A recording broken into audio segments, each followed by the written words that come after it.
Korinti. Okay. Ajo Prabhu Boj mo yo Prabhu Boj ko matlak pani mo anikati batang chu, है ना? आणि पहिला हामी यो 1 कोरिन्ती 11:26 है ना? 25 हामी पढ्छौँ. अरुणा पढ्न सक्छ? यसै गरी खाएपछि उहाँले कतिलाई यो कचौडा मेरो रगतमा भएको नयाँ करार हो. जहिले जहिले तिमीहरू यो पिउँछौ मेरो सम्झनामा यो अक्सर गर. Okay, I speak in English now. I think we have read this many times. मलाई लाग्छ हामीले धेरै चोटि पढेका छौँ यो पद. Yes. And every time I look at this passage, there's something new, you know. हरेक चोटि मैले यो पदलाई हेर्दाखेरि नयाँ कुरा पाउँछु. Every time I say, yeah, again this verse. And we have already talked so many times. अनि हामीले यो विषयमा धेरै चोटि कुरा गरिसकेका छौँ. I remember even Suna Didi also quote this verse. मलाई लाग्छ सुनाले पनि यो भन्दा अगाडि यो पद उल्लेख गर्नुभयो. So then this time I read it again, and then I found that I was struck by this word nayakara. र फेरि यो चोटि मैले यो पदलाई पढ्दाखेरि नयाँ करार भन्ने शब्दमा चाहिँ म अझै किनभने because I was talking to some people from Singapore, and they are from the Covenant Church or the Covenant Church. सिङ्गापुरको एकजना मानिससँग मैले कुरा गर्दै थिएँ जो चाहिँ यो करार चर्च द कभनेन्ट चर्च भन्नेबाट आउनु भएको थियो. So I was a bit surprised. What is this Covenant Church? You know, Covenant के हो हैन? यो करार के हो त? यो करार चर्च भन्छ यो के रहेछ भनेर सोच्दै थिएँ. So when I read that, it's about the new covenant, huh? र त्यो पढ्दै जाँदाखेरि चाहिँ नयाँ करार भन्ने शब्द पढियो. Now the word covenant is agreement or contract like that, huh? यो करार भनेको चाहिँ एउटा सम्झौता हो. सम्झौता is it? Okay. Is a contract between God and man. यो चाहिँ र परमेश्वर र मानिसको बीचमा अथवा परमेश्वर र हाम्रो बीचमा भएको एउटा सम्झौता हो. Just say when you all have a bank account, हैन?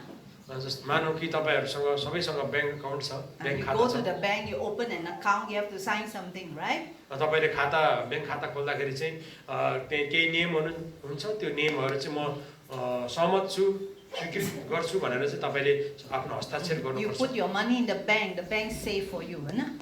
र तपाईले बैंकमा आफ्नो पैसा राख्नुहुन्छ र बैंकले चाहिँ तपाईको पैसालाई सुरक्षित राखिदिन्छ. You put it in a fixed deposit, the bank give you more interest, yeah? र तपाईले त्यसलाई चाहिँ फिक्स्ड डिपोजिट राख्नु भयो भने चाहिँ के भन्छ त्यसको ब्याज चाहिँ झन् बढी धेरै मात्रामा दिन्छ. Yeah.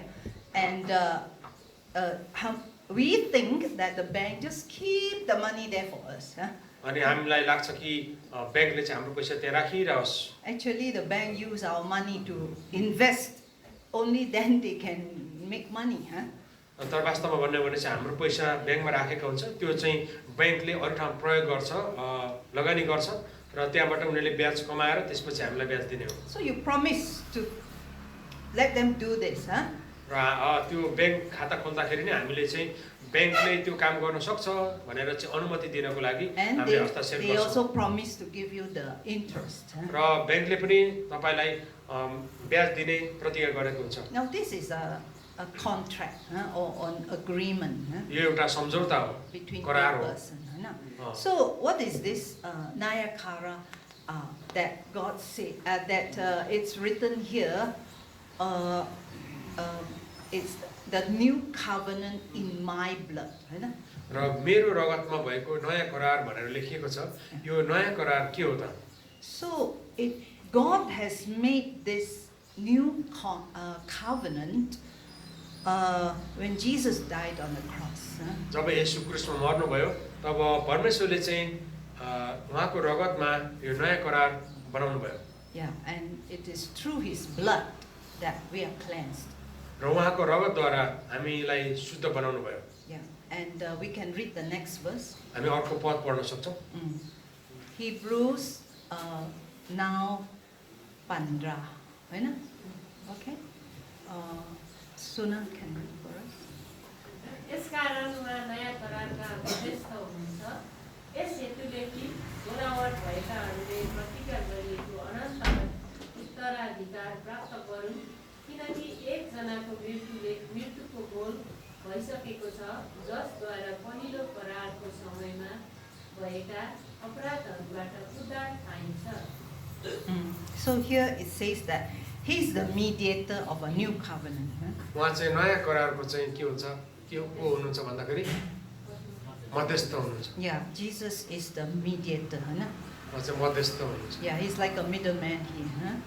Yeah, so of this new covenant in his blood, right? र येशूको आफ्नो रगतमा उहाँ चाहिँ यो नयाँ करार स्थापित गर्दाखेरि त्यसको मध्यस्थकर्ता हुनुहुन्छ। So that those who have been called, we will receive the promise of eternal inheritance. Here it says. अनि यहाँ भने जस्तै जसलाई बोलाइएको छ उनीहरूलाई चाहिँ उहाँको के भन्छ उत्तराधिकार अनन्त उत्तराधिकार प्राप्त गर्नुपर्छ। So a lot of times we read this kind of thing, very difficult to understand. कतिचोटि हामीले यस्तो पदहरू पढ्दाखेरि चाहिँ बुझ्नलाई निकै नै गाह्रो भएको थाहा गर्छौँ। Does it make sense to you, Samrat? सम्राटलाई केही अर्थ लाग्छ? Yeah, it's like very difficult like that. Anyway, it's the new kara, God established this new kara through the blood of Jesus. र परमेश्वरले चाहिँ यो नयाँ करार चाहिँ येशू ख्रीष्टको रगतद्वारा स्थापित गर्नुभयो। Yeah.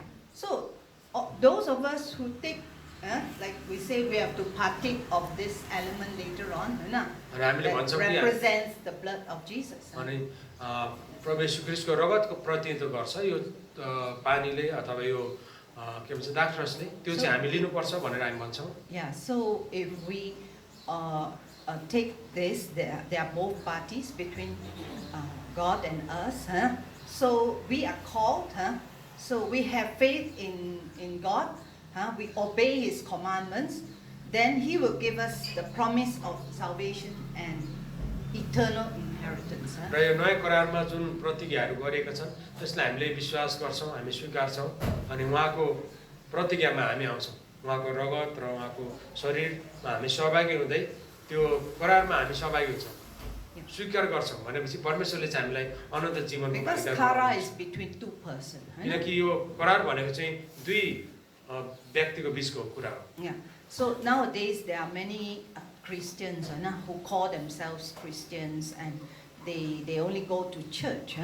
But if they don't follow God's commandments. धेरै क्रिस्चियनहरू आजकल चर्च जान्छन्, आफूलाई क्रिस्चियन पनि भन्छन्, तर उनीहरूले चाहिँ परमेश्वरको आज्ञाहरू पालन गर्दैनन्। They don't keep His promises. उहाँका ती प्रतिज्ञाहरू पनि पूरा गर्दैनन्। So will God give them salvation and His inheritance? त्यस्तो अवस्थामा के परमेश्वरले चाहिँ उनीहरूलाई मुक्ति दिनुहुन्छ कि उनीहरूलाई चाहिँ उत्तराधिकार दिनुहुन्छ? Yeah. So I'll just make it very simple. This is a new covenant. यो नयाँ करार हो। So if this is a new covenant, there is an old covenant. यो नयाँ करार हो भने पुरानो करार पनि छ। Yeah. What is the old covenant? पुरानो करार चाहिँ के हो त? Anybody know? The Ten Commandments. Yeah. त्यहाँ सुरु भयो हैन? Yes. Correct. Yeah. So even the old commandment, it started or it began with the blood. There is blood. त्यो पुरानो करार अर्थात् 10 आज्ञाको कुरा भयो, यो पनि रगतबाट नै सुरु भएको छ। So we just this is the one. 18, 19. Oh, 18, 19 to 20. 19, 20 only, is it? Yeah.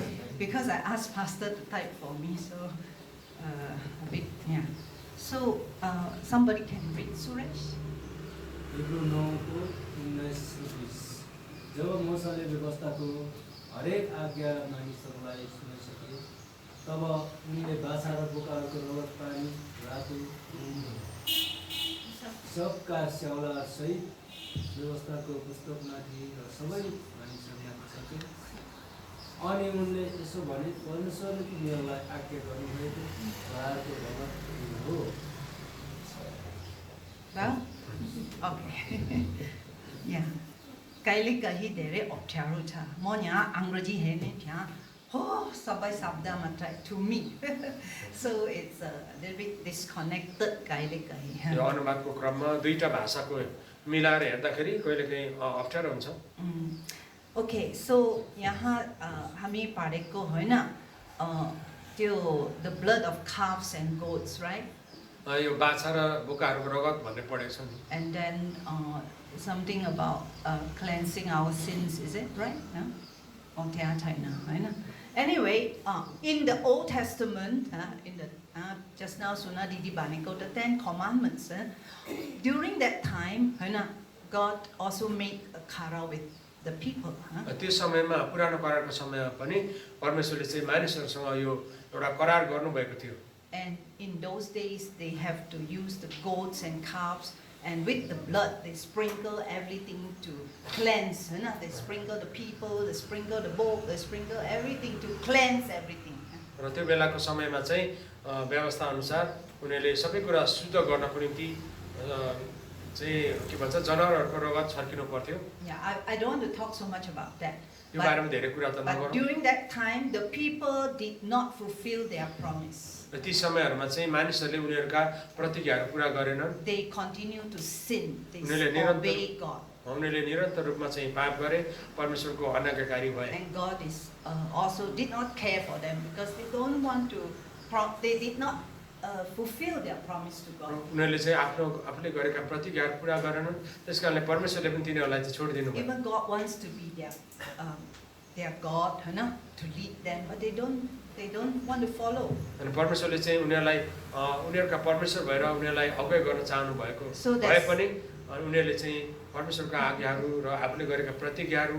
पुरा गर्न चाहेनन् this is the Purano this is the old covenant यो पुरानो करार हो yeah so now God say I want to make a new covenant अब अहिले चाहिँ परमेश्वरले भन्नुभयो म नयाँ करार बनाउँछु and that is when Jesus died on the cross that the new covenant came अनि जब येशू ख्रीष्ट चाहिँ क्रुसमा मर्नुभयो तब नयाँ करार भयो yeah so today just make it very simple just to a reminder for us that is to keep our promises to God सामान्य रूपमा भन्नुपर्दा चाहिँ हामीलाई यो स्मरण गरौँ हामी आफूले सम्झौँ कि हाम्रा प्रतिज्ञाहरू के छन् God has given us Jesus Christ's blood to cleanse us परमेश्वरले चाहिँ हामीलाई शुद्ध गर्नको निम्ति येशू ख्रीष्टको रगत दिनुभयो so we must keep our promise otherwise there will be no salvation to talk about हामीले चाहिँ आफ्नो प्रतिज्ञाहरूलाई पुरा गर्नुपर्छ नत्र भने त मुक्ति हुँदैन that's why people always forget that's why we have to do it every month मानिसहरूले चाहिँ जहिले पनि यस्ता कुराहरू चाहिँ बिर्सिने गर्छन् त्यसैगरी ती कुरालाई स्मरण गर्न जरुरी छ so when we drink the cup later on we remember this is the blood of Jesus र पछि हामीले जब यो येशूको रगत पिउँछौँ त्यो बेला चाहिँ यो येशूको रगत हो हाम्रो निम्ति बहाउनु भएको भन्ने हामी स्मरण हुन्छ blood त हैन but it represents the blood of Jesus येशूको रगत त हैन तर रगतलाई प्रतिनिधित्व गर्छ so when we drink it we remember God's love for us through the love of Jesus हैन जब हामी यो पिउँछौँ अब परमेश्वरले चाहिँ येशू ख्रीष्टद्वारा बहाउनु भएको रगत हाम्रो निम्ति भनेर उहाँको प्रेमलाई हामी स्मरण गर्न सक्छौँ धेरै I want to make it very short I can end here so but I just want to make it very practical अलिक व्यावहारिक रूपमा पनि कुरा गरौँ yeah how do you know that you are in the covenant तपाईँ चाहिँ यो करारमा हुनुहुन्छ करारभित्र हुनुहुन्छ भनेर कसरी थाहा पाउनुहुन्छ because in one more verse 14 Bishops can read Hebrew 9:14 ख्रीष्टको रगतले त झन् कति बढी गरी तिमीहरूका विवेकलाई मरेका कामहरूबाट शुद्ध पार्नेछ ताकि तिमीहरू जीवित परमेश्वरको सेवा गर्न सक किनकि उहाँले अनन्त आत्माद्वारा आफैलाई निष्कोट बलिको रूपमा परमेश्वरलाई अर्पण गर्नुभयो here I want to talk about the vivek the vivek विवेकको बारेमा कुरा गरौँ yeah what do you mean by the ragat cleanse us what does that mean रगतले हामीलाई शुद्ध गर्छ भनेको के हो? How the blood can clean us, kasari sakta. रगतले हामीलाई कसरी शुद्ध गर्न सक्छ, सफा गर्न सक्छ? So, if you are in God's covenant, you can experience, है ना? तपाईँ परमेश्वरको करारमा हुनुहुन्छ भने त्यो अनुभव गर्न सक्नुहुन्छ। Because the blood of Christ cleanse us, means it cleanse our vivek. र क्रिस्टको रगतले हामीलाई शुद्ध गर्छ भनेको चाहिँ हाम्रो विवेकलाई शुद्ध गर्छ। We can experience just say, है ना? If we do something wrong, है ना? हामीले केही गलत गर्यौँ भने You all do something wrong, है ना? Have you done something wrong? Have you? के तपाईले कहिले गलत काम गर्नुभएको छ? If you steal something, केही चोर्नु भयो भने केही न केही गल्ती हामीले गरेका छौँ होला, गलत काम गरेका छौँ। Gariko, our vivek, what happened? हाम्रो विवेकमा के हुन्छ? Shanti China, Shanti China, अनि सुत्न सक्दैन, हैन? And then there is a राम्रो feeling जस्तै, हैन? Yeah, अनि तर, but if we admit our wrong, if we confess our sins, हैन? And ask God to forgive us, then our vivek will be gone, हैन? Or we confess to that person be wrong, हैन? Then you find that your vivek will be clear, it's gone. र हामीले गरेको गल्ती चाहिँ हामीले स्वीकार गर्यौँ भने कुनै व्यक्तिको विरुद्धमा गरेको थियो भने उसलाई हामीले माफी माग्यौँ, स्वीकार गर्यौँ, पश्चाताप गर्यौँ भने चाहिँ त्यसपछि हाम्रो विवेकमा आउने जुन दोष हुन्छ त्यो चाहिँ शुद्ध हुन्छ, परमेश्वरले शुद्ध गर्नुहुन्छ। Do you experience that? के तपाईले अनुभव गर्नुभएको छ? We all experience that. That is very good. हामीले चाहिँ त्यो अनुभव गरेका हुन्छौँ र त्यो राम्रो कुरा हो। We are in God's covenant. अनि यस्तो छ भने चाहिँ हामी परमेश्वरको करारमा छौँ। Now we are all weak. We are all weak. हामी सबैजना त कमजोर We हुन्छौँ। make mistakes sometimes. We also make a little sins, commit sins. हामीले कहिलेकाहीँ गल्ती गर्छौँ, कहिलेकाहीँ सानोतिनो पापहरू पनि गर्छौँ। But don't live in a bad conscience. तर त्यस्तो गरेपछि जुन विवेक अशुद्ध हुन्छ, विवेकले दोष दिइराखेको हुन्छ, त्यसरी नै सधैँ जिउनु हुँदैन। Come to God and deal with it. परमेश्वर कहाँ आउनुपर्छ र त्यो पाप अथवा त्यो गल्ती कुरालाई चाहिँ सामना गर्नुपर्छ। So today, before we come to the table, आज हामी यो प्रभु भोजमा आउँदाखेरि we ask God to search our hearts. हामीले परमेश्वरलाई भन्नुपर्छ, प्रभु मेरो हृदयलाई जाँच्नुहोस्। Yeah, to examine our life to see that if there are any hidden sins in यदि our कुनै life. कुरा कुनै पाप ममा लुकेको छ भने परमेश्वर मलाई देखाउनुहोस् भनेर हामी भन्नुपर्छ। Yeah, so that we can come and partake of the bread and the wine meaningfully. ताकि हामीले प्रभुको शरीर र रगतलाई चाहिँ हामी अर्थपूर्ण रूपमा लिन सकौँ। So if we have something against somebody, let us not take it. Yeah. अनि कोही प्रति हाम्रो केही नराम्रो कुरा छ, गलत कुराहरू छ भने हामी यसमा सहभागी नहौँ। Yeah. So I hope you understand about the new kara, है ना?